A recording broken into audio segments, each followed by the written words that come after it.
Christian Combaz a su créer un monde imaginaire basé sur des faits réels, où se côtoient les habitants attachants d'un petit village, celui de Campagnole. Chaque chronique de l'écrivain conclut avec bonheur le journal télévisé de TV Liberté depuis près de 2 ans. Et l'on en vient à se dire que décidément, la France mériterait de ressembler à Campagnole. Retrouvons avec plaisir quelques chroniques d'anthologie de Christian Combaz.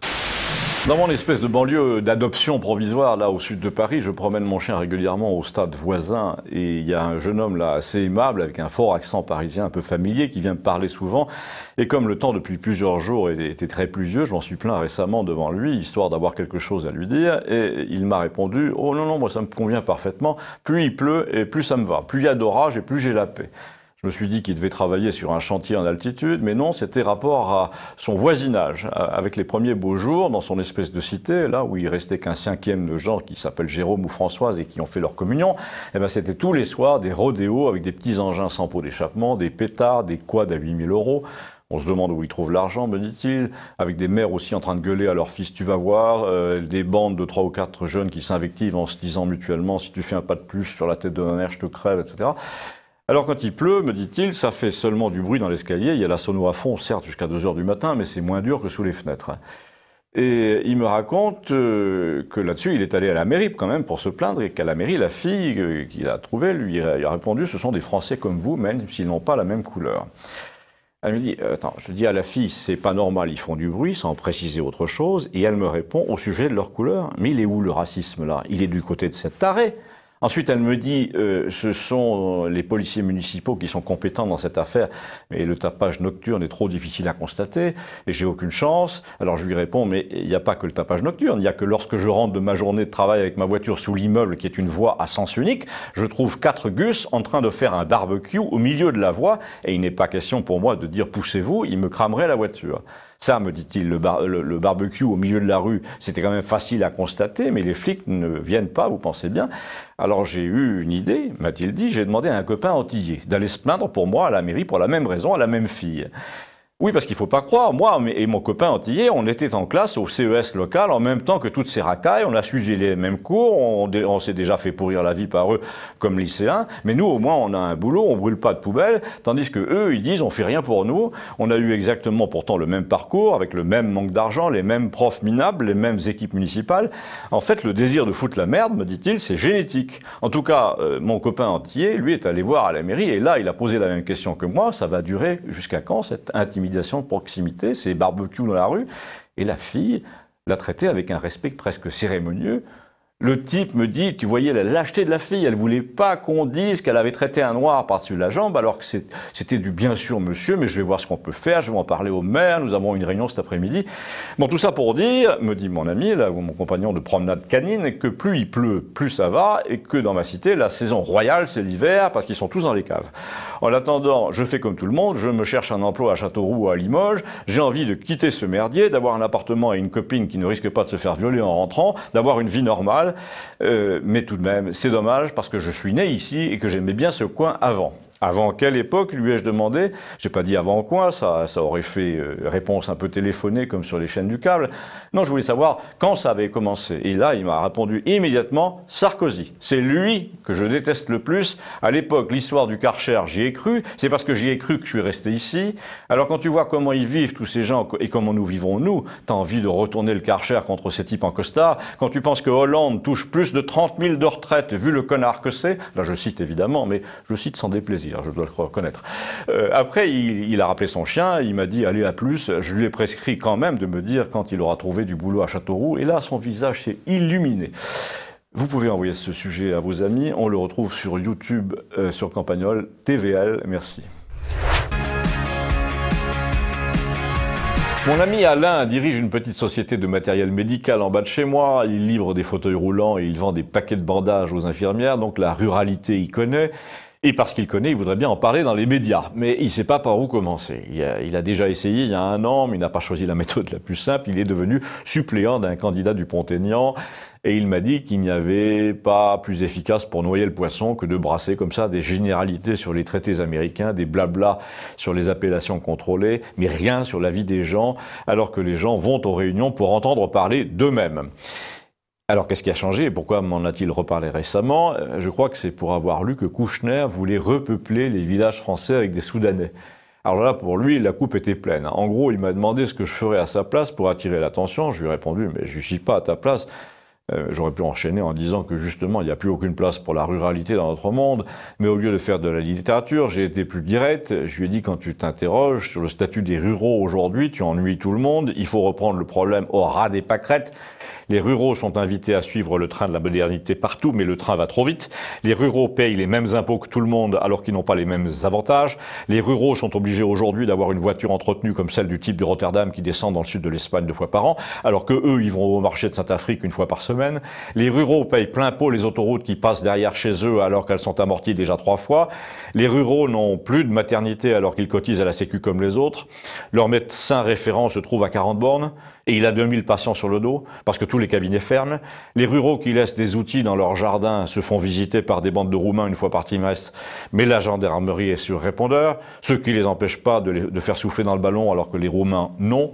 En gros, les ruraux payent comme les autres, ou plus que les autres, pour un service toujours moindre. Il faut donc, dis-je à mon ami Alain, que tu ailles dans les médias de proximité d'abord, puis sur FR3, puis sur les chaînes à Paris, avec un discours très simpliste. Tu vas leur dire, on vous demande pas de mettre la fibre dans le moindre patelin, on vous demande pas de rendre le moindre village des Alpes comparable à une commune proche de Lyon, par exemple. On vous demande des réductions d'impôts qui correspondent à notre handicap. On vous demande de payer un quart de moins au guichet du péage quand on a sa résidence principale à moins de 50 km d'une autoroute. On vous demande de tenir compte du prix de l'eau qui est exorbitant chez nous dans l'imposition locale. On vous demande de créer une vignette ruralité qui sera comparable au tarif résident pour le stationnement dans les grandes villes et qui rendra le contrôle technique des véhicules moins cher ou plus doux. À la limite, on vous demande d'ailleurs de faire un contrôle technique gratuit de nos véhicules. C'est à l'État de payer pour ces lubies, pas à nous. Mais si tu veux vraiment attirer l'attention sur le problème, lui ai-je dit, il faut sauter à l'étape ultérieure. Il faut montrer que Kouchner, l'un des plus gros profiteurs de la République, oui, là je peux en parler, j'ai travaillé pour lui, est en train de suggérer un système qui subventionnera les communes endettées pour qu'elles accueillent des migrants et elles ne pourront pas refuser. Car comme tu le sais, c'est le début de la fin pour une commune. On a bien vu comment les petits centres Leclerc déséquilibraient toute une région. Imagine que l'Office des migrations rachète des baraques rurales pour y loger des Kosovars et des Maliens, qu'il arrose de fric les maires voisins. Eh bien, c'est contre ça qu'il faut te battre, lui ai-je dit, en faisant quoi? Mais en montant sur un bidon pour haranguer la foule. Il m'a répondu, mon pauvre, à 67 ans, je suis pas sûr de pouvoir monter sur le bidon, sans me casser la gueule. Si vous pensez que le bidon de gasoil est plus sûr que France 3 Régions pour faire passer un message de ce type, faites passer celui-là, merci. La chaîne s'appelle Campagnol TVL. Le fait d'avoir croisé Gustave, le bouquiniste anarchiste, l'autre jour au cimetière, m'a incité à lui payer encore un pot parce que j'avais envie d'entendre son opinion sur la situation en général. On était en pleine grève et j'ai pas été déçu parce que, comme toujours, il n'avait pas la même opinion que tout le monde. Nous étions donc au milieu de la vague d'agitation sociale, comme on dit. Ça veut dire que les cheminots et les étudiants arrivaient à déplacer 10 000 personnes. Mais il m'a dit que ça ne mènerait à rien. Alors je lui ai répondu, comment toi, un partisan du grand soir, un ancien anarchiste, tu nous dis que les revendications dans la rue, ça sert à rien? Il me dit non, j'ai pas dit ça, j'ai dit que c'est pas de là que viendra le basculement. Et il ajoute, tu ne crois pas tout de même que ce sont 3 retraités en colère et 2 cheminots qui vont faire tomber le régime? Et là, il ménage une pause et il me dit, alors, qu'est-ce qui peut menacer la morgue de ceux qui nous gouvernent? Tu aimerais bien le savoir, hein? Et tu aimerais savoir quel est mon scénario.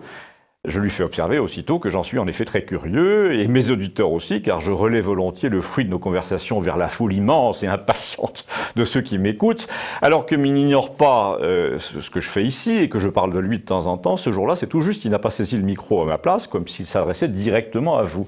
Il m'a dit, moi je vois les choses dégénérer à la faveur de trucs qui ont l'air secondaires, mais qui vont devenir absolument déterminants. Le passage à 80 sur les routes, déjà, c'est l'erreur majeure d'un gouvernement qui n'a pas compris qu'il devait ménager l'indifférence des gens de base, mais là, c'est foutu. Hollande a joué pendant tout son mandat sur l'existence de la majorité écrasante de ceux qui non seulement ne votent pas, mais disent « ça m'est égal, moi je suis peinard ». Donc la dernière des conneries que vient de commettre Macron, c'est de réveiller ces gens-là. Par orgueil, il a touché au statu quo entre ceux qui s'en foutent et le gouvernement. Maintenant, ils ne s'en foutent plus, donc il va en prendre plein la gueule. C'est lui qui parle, évidemment. De quoi parlent les gens au comptoir en ce moment, me dit-il? Du passage au 80 et du contrôle technique. Ce sont les deux seuls sujets, même l'immigration est loin derrière. C'est sur ce genre de truc que le gouvernement va perdre la main. Toutes les raisons qu'on avait de dire « Oh, ce petit Macron » avec indulgence vont devenir des raisons de dire « ce petit Macron » avec dédain et colère. Et je devine l'énorme pépin national qu'on se prépare tout doucement, le Bataclan multiplié par 12, une crise économique qui jette les gens les uns contre les autres. Et là, les retraites vont prendre 2 mois de retard, les RSA pareil, le chômage aussi. Et les gens qui gouvernent vont expliquer que les forces d'extrême droite sont en train de profiter de la situation pour nuire à l'équilibre du pays. L'extrême gauche, elle, va dire que le fascisme ne passera pas tout en terrorisant tout le monde dans la rue avec une cagoule, mais ça, c'est pas fasciste. Et que va faire notre président? Je le vois gros comme une maison, me dit-il toujours. Comme il n'est pas sûr de son armée ni de sa police, il va demander l'aide de ses alliés de l'OTAN sur le territoire national pour des raisons d'ordre public déguisées en raisons stratégiques à cause du terrorisme, bien sûr. Et là, on va comprendre que la France a vraiment glissé dans l'âge de la soumission complète. C'était préparé, ce type a été élu pour ça. Et là, le vrai peuple, déjà bien chauffé par le 80, par le contrôle technique, le peuple va se fâcher vraiment, parce que le peuple est comme ça. Il cherche toujours un prétexte général pour se fâcher sur quelque chose de particulier. Et dans tous les recoins de la société en ce moment, il y a des gens qui n'attendent que le moment de se venger de tout. Du 80, du contrôle, des radars en ville, de l'URSSAF, de leur mère, c'est comme ça. Tu connais le coup des petits ruisseaux et des grandes rivières, et le jour de l'inondation, les gens disent « Ah, on ne pensait pas que la digue allait céder. » Voilà. Je soupçonne Gustave d'en avoir trop fait et trop dit ce jour-là parce qu'il savait qu'il était en direct avec vous, mais moi, certains trucs m'ont quand même troublé. Et écrivez-moi pour me dire si pour vous c'est la même chose et demandez à vos amis s'ils ont une opinion là-dessus en leur signalant cette rubrique qu'on retrouve sur Campagnol TVL sur Internet. Merci.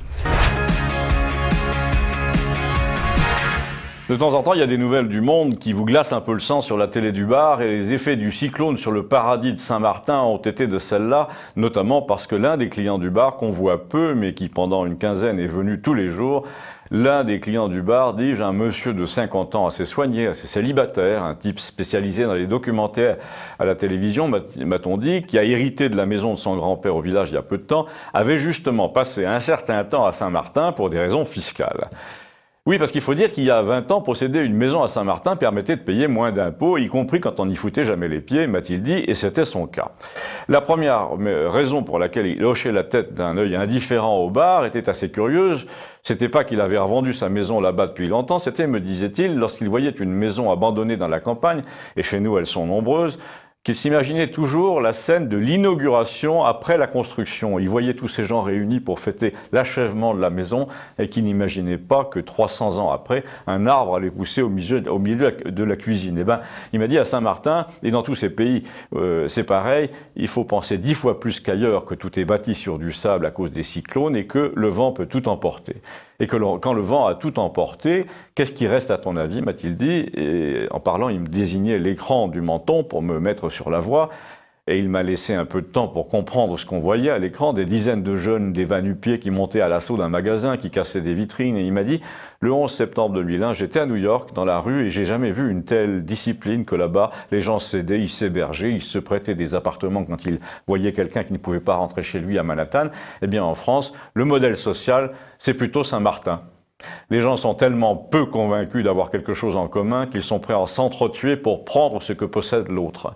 Je lui réponds aussitôt, mais non, c'est pas vrai. Même en cas de désastre, aucun habitant de Campagnol ne songerait à s'introduire dans la maison de son voisin pour lui voler ses affaires. Mais il me dit, mais qui te parle des habitants de Campagnol? Moi, je te parle des gens qui viennent d'arriver ici comme des assistés et qui, si on cesse de les assister, peuvent devenir prédateurs du jour au lendemain parce qu'ils viennent d'un monde où c'est comme ça. Et crois-moi, j'ai beaucoup voyagé. Alors, a-t-il conclu, la France a tout intérêt à prier pour qu'aucune catastrophe naturelle importante ne survienne, parce que les limites du modèle social français, où personne ne salue le drapeau, où personne ne doit rien à la communauté, tu vas les rencontrer tout de suite, là, dans des villes comme Lyon, Nice ou Marseille. Là, je me suis souvenu à ce moment-là qu'il habitait Nice, parce qu'il a continué en me disant que si jamais un tremblement de terre important survenait à Nice, la ville basculait dans la guerre civile en 24 heures. Une certaine catégorie d'habitants, m'a-t-il dit, va venir se servir chez les autres immédiatement, c'est comme ça. Il a ajouté, ce que j'ai trouvé effrayant mais pas absurde, ça c'est la première étape, parce qu'après avoir volé tes biens, ils vont s'en prendre directement aux personnes en toute impunité. Enfin, ça c'est ce qu'il croit. Mais il dit, là j'avoue que j'étais un peu dépassé par ce qu'il me disait. Le type s'est mis à parler tout seul, un peu animé en regardant l'écran, et il me livrait une partie de son imaginaire le plus intime. Mais ça en disait assez long sur l'évolution des esprits en France. Il a donc conclu, c'est ce qu'il croit, parce que moi et mes amis à Nice, on sait déjà ce qu'on va faire et on le sait depuis longtemps. Alors là, j'ai regardé ma montre comme un type qui ne veut pas entendre la suite, et il a compris parce qu'il s'est arrêté. Mais moi, je n'ai pas arrêté d'y penser depuis, et je prie le ciel qu'aucun désastre naturel, aucun attentat de l'ampleur du 11 septembre ne frappe une grande ville française. Ah, un détail, il m'a dit qu'il faisait refaire entièrement sa maison de Campagnole parce que c'était l'endroit le plus sûr qu'il connaisse depuis le doublement du camp militaire voisin. Et que vous le trouviez paranoïaque ou réaliste, cet homme, écrivez-moi ce que vous en pensez, merci. La question du fameux compteur électrique Linky, qu'on essaie de vous caser de force, de m'intéresser jusqu'ici qu'à cause du côté obligatoire de la puissance publique qui sait mieux que nous ce qui nous convient. En l'espèce, il semblerait que cela convienne surtout aux prestataires. En gros, pour résumer la situation, le principal argument du fournisseur d'électricité, c'est plus commode pour nous, le fournisseur. Ça nous permet de réduire le personnel et les sorties sur le terrain, etc. Mais la question de savoir si c'est commode pour les gens n'est visiblement arrivée qu'en deuxième position, comme toujours en France. Vous savez, c'est comme ces innombrables panneaux que l'on voit le long des chantiers publics quand on construit des 4 voies, des ronds-points, etc. Il est souvent écrit « Pour votre sécurité, l'État fait ceci ou cela ». Mais où sont les consultations directes à ce sujet? Vous allez me dire, il y a toujours une enquête d'utilité publique. Mais avez-vous jamais vu une enquête publique qui mène à l'annulation d'un projet de ce genre? Non. Elle est là pour donner au peuple l'impression qu'il participe, c'est tout. Depuis janvier, nous savons qu'il est possible de faire une primaire à la sauvette dans un bureau de vote, mais quand on bouleverse un quartier entier entre les habitants n'ont pas voix au chapitre, avec un simple bulletin oui ou non, non. Bien pour le compteur Linky, c'est la même chose, on vous impose un truc en vous disant on a réfléchi pour vous, c'est obligatoire, mais personne n'ajoute pour votre sécurité, parce que les témoignages du contraire commencent à se multiplier. Je ne veux pas entrer dans les discussions relatives au champ magnétique qu'il dégage, son influence sur la santé est difficile à prouver. Je ne veux pas non plus commenter la thèse selon laquelle il permet de surveiller la présence au domicile et la nature de la consommation. C'est sans doute vrai, mais c'est moins important que le principal. Et le principal, c'est que ce compteur met le feu littéralement aux maisons et aux appartements. Les témoignages affluent, les dates concordent. Maintenant, il est toujours possible qu'il ait été mal posé. C'est d'ailleurs la raison qu'invoque le fournisseur à chaque fois en se dégageant de toute responsabilité. Mais le problème est qu'à chaque fois que les experts discutent de tout ça, entre l'assurance du particulier et celle du fournisseur, la première clause qu'ils font signer est une clause de confidentialité. Donc il n'est pas impossible, allez savoir, que les résultats de l'enquête soient préjudiciables à la politique de déploiement forcé dont nous venons de parler. Et quels pourraient être ces résultats? Que l'appareil est mal conçu, qu'ils disjonctent trop ou pas assez, que les composants sont trop bon marché, qu'ils ont tendance à chauffer. On lit un peu de tout et j'ai pas la compétence nécessaire pour évoquer autre chose que des hypothèses. En revanche, l'exercice pour lequel il y a très peu de candidats en ce moment, c'est de vous montrer qu'on vous promène et qu'on vous cache l'essentiel parce qu'il est incorrect d'évoquer certaines raisons au déploiement forcé de ce compteur et la principale de ces raisons est qu'il est inviolable. Oui, la tiers-mondisation de notre pays généralise des pratiques de fraude au compteur dans certains quartiers. On peut réduire sa consommation apparente de 30% en modifiant le serrage d'une vis. Certains compteurs ont une alerte d'ouverture du capot et un détecteur, mais qu'il est normalement impossible de neutraliser pour le particulier, mais pour un spécialiste, c'est tout à fait possible, et ce sport est largement pratiqué dans tous les fameux territoires perdus de la République. Alors une fois de plus, c'est le pays profond, le pays réel, qui paye la sécurité encore très expérimentale du compteur Linky, alors qu'il aurait été plus simple, en tout cas plus courageux et plus utile, de faire une descente massive chez les auteurs de fraude, mais la grande lessive, visiblement, n'est pas pour demain. C'est comme pour les assurances auto ou le permis de conduire, 1,5 million de conducteurs se dispensent de l'un ou de l'autre, alors ce sont les autres qui payent pour une prime plus élevée et à qui en plus on inflige des radars. Donc finalement, ce compteur Linky, sous couvert de mieux répartir la consommation, est aussi là pour la couper à distance, sans avoir affaire au grand frère dans l'escalier et sans que le contrôleur soit menacé de mort dès l'entrée du parking. Mais ça, personne ne vous le dit. Personne ne vous dit que notre société, dans sa lâcheté, préfère les caméras, les logiciels, les robots, les drones, les radars automatiques aux descentes de police. En tout cas, vous pouvez me dire ce que vous en pensez. Merci. Maître Bernard, l'avocat qui m'a parlé récemment, hier même, d'un expert comptable qui avait une centaine de sociétés, la plupart en liquidation et qui blanchissait de l'argent vers d'autres cieux, des cieux qu'on n'a pas le droit de nommer. Ce type à la retraite reste quand même très au courant de tout ce qui se passe de pire en France et il m'a harponné l'autre jour, comme ça, dans la rue, sur le chemin du cimetière. Il m'a dit « Je trouve que vous autres de la presse, vous n'êtes pas curieux, il n'y a aucun suivi ». Avant de le laisser aller plus loin, car il avait visiblement un truc en tête, je lui ai dit que si la presse avait autrefois en effet pour mission de suivre des affaires pendant des semaines et de lever des lièvres, sa vocation était plutôt aujourd'hui de recevoir de l'argent du gouvernement et non de ses lecteurs, puisqu'ils sont tous partis, et donc d'exprimer à la fois le point de vue du propriétaire du journal et celui du ministre avec lequel il dîne chaque semaine et qui lui dit « Bon alors tu vois ça comment là pour mon plan com et puis pour ma réunion de mardi ?»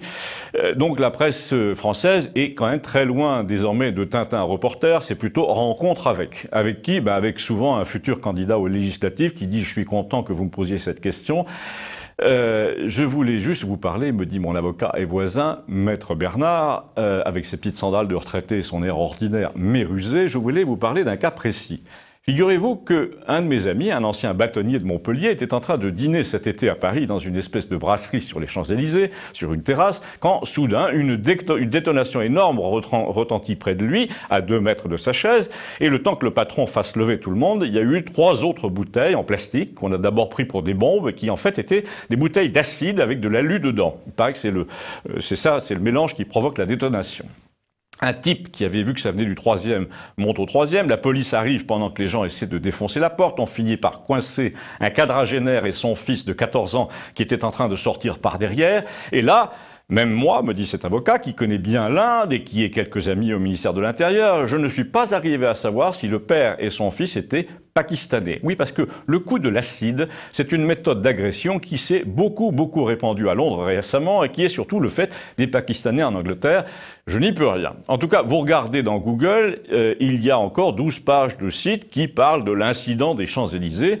Tous les grands journaux y sont, mais personne ne vous dit jamais qui étaient les agresseurs, de quelle origine, leur nom, évidemment encore moins, ni surtout ce qu'a donné l'enquête. C'est un fait divers qui a été entièrement passé sous silence. Comme est passé sous silence la directive qu'a reçue mon ami le préfet du département, me dit-il, qui est de notre bord entre parenthèses, et à qui on demande de ne plus rechercher l'avis des élus dans les communes de plus de 5000 quand il s'agit de loger une famille de réfugiés. Maintenant, on vous les colle de force, donc sans prévenir. Mais ce que je voulais vous dire, me dit encore mon avocat, c'est l'inconséquence de la presse qui nous dit qu'à Raqqa et à Alep, on est revenu à la paix, mais qui ne demande à personne pourquoi, puisque ces gens peuvent désormais rentrer chez eux, puisque la guerre est terminée, on les fait venir quand même en avion chez nous pour les loger de force. Comme pour les gens qui jettent de l'acide, la presse visiblement accepte unanimement de regarder ailleurs, comme ça, sur un simple coup de fil. Je me permets, me dit-il toujours, de vous rappeler, car il est au courant de mes propres déboires, que lorsque votre journal a reçu un appel il y a 2 ans qui disait « ce type-là, on n'en veut plus », vos collègues étaient en train de monter un comité Orwell. Mais ils n'ont pas monté un comité de soutien pour autant, pas plus que les brebis ne montent un comité contre leurs prédateurs. Elles se contentent de se rassembler en espérant ne pas faire partie des prochaines victimes. On voit ça dans Orwell aussi. S'ils ont fondé leur petit comité, vos amis, ça doit être pour consoler les autres moutons quand il y a un nain qui disparaît. Bon, finalement, cet avocat dit des choses assez justes, mais pour remonter le moral des écrivains en disgrâce, il n'est pas terrible. En tout cas, il est certainement moins efficace que votre courrier. Merci.